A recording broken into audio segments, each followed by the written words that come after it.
Assalomu alaykum. O'zbekda dam olishi ham ishda O'zbekistonga kelibdi. Mana xohlasa beton plitalar bosib, chekalariga betonni qo'ydik.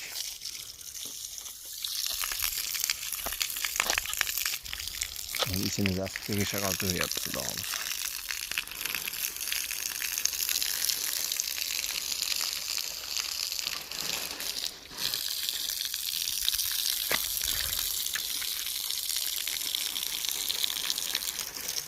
Assalomu alaykum. O'zbekda dam olishi ham ishda O'zbekistonga kelibdi. Mana xohlasa beton plitalar bosib, chekalariga betonni qo'ydik.